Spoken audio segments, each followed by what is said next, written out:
The house had grown quiet ever since his father left on that business trip, and it felt like the walls themselves listened to every soft breath, every slow step, every quiet thought I had as I wandered through the kitchen with the same mug of tea, growing cold in my hand.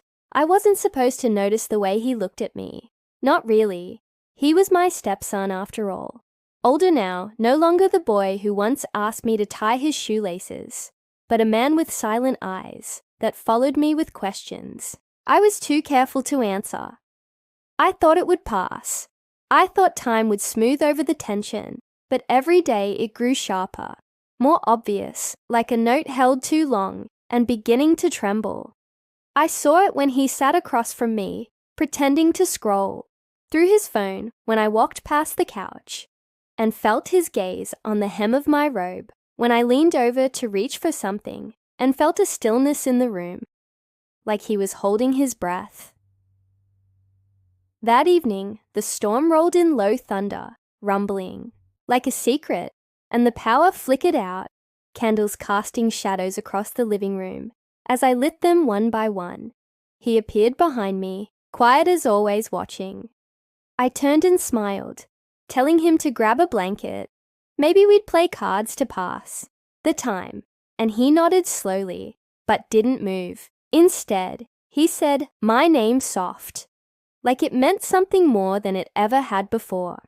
My name from his lips felt different, like a hand brushing over skin, not yet touched. I looked at him and he was closer, now no longer the shy boy, but the man standing in front of me, with his heart in his eyes and his need unspoken, but so very loud. I should have stepped back. I should have said something sensible, something proper, but I didn't. I couldn't. I reached for his face, my fingers barely grazing his cheek, and the breath he let out was more than relief. It was surrender. And in that moment, I knew he had waited for me to see what he had been feeling all along. And now that I had, I couldn't unsee it. I couldn't unfeel the warmth between us, the electricity that had always been there and only now chose to show itself. He leaned into my hand, eyes searching mine as if asking for permission, asking for something neither of us could ever name, and I gave it not with words, but with the way my thumb traced the corner of his mouth, the way I stepped closer, the way I let my other hand rest against his chest, where his heart beat, like it had waited years for this moment. I felt it too, that quiet ache that needed to be heard, that deep longing, not for anyone, not for something fleeting, but for something real and trembling and wrong in all the ways that made it feel right. And I knew then that I wouldn't stop it.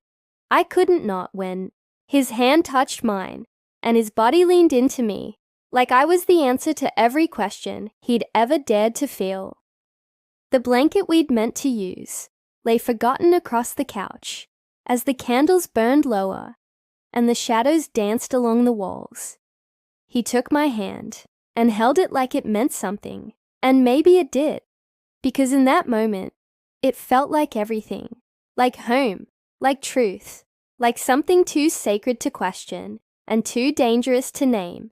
We sat so close, our knees touched, and neither of us moved away.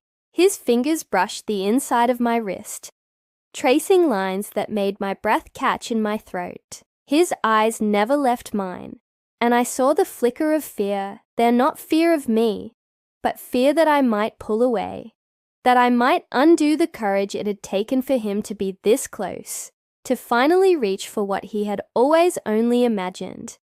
But I didn't. Pull away. I let my knees touch his. I let my hand rest on his thigh. I let myself lean in until our foreheads touched, and I could feel the way his breath caught in time with mine, the heat of his skin, the softness of his voice when he whispered that he didn't know how not to want me anymore, and that he was sorry, but he wasn't really not for this, not for feeling this way. I told him he didn't have to be sorry, not now, not ever. And when I kissed him, it was soft at first, barely more, then a promise. But then his arms wrapped around me, and he held me like he'd fall apart if he didn't. And I felt it all, the hunger, the yearning, the ache he had carried for so long. And it made my heart break and heal all at once. His lips learned the shape of my name. His hands found the parts of me that had long been forgotten. And the way he touched me was not hurried, not desperate, but reverent. Like he was afraid I'd vanish if he moved too fast. Like he wanted to remember every sigh, every shiver, every look I gave him as we fell into something that wasn't just heat, but something deeper, something dangerous and beautiful. There was no shame between us, no apology, just the sound of his voice saying again and again how long he had dreamed of this, how he never thought I'd feel it too, how he had tried to ignore it, but every time I smiled, every time I laughed, every time I simply walked into a room, he had felt it like a wave that never left. I let him speak. I let him unravel in my arms, and I held him the way he needed, not like a boy needing comfort, but like a man who had waited for permission to feel and finally found it in my touch, in my voice, in my arms. And when he laid his head against my chest and whispered my name again, it felt like a vow. And when the storm passed and the power returned and the candles melted into pools of wax, we stayed there tangled in each other, the world outside forgotten, because in the silence that followed, he didn't need to say it and I didn't need to ask. I already knew he needed a woman's touch, and I was there.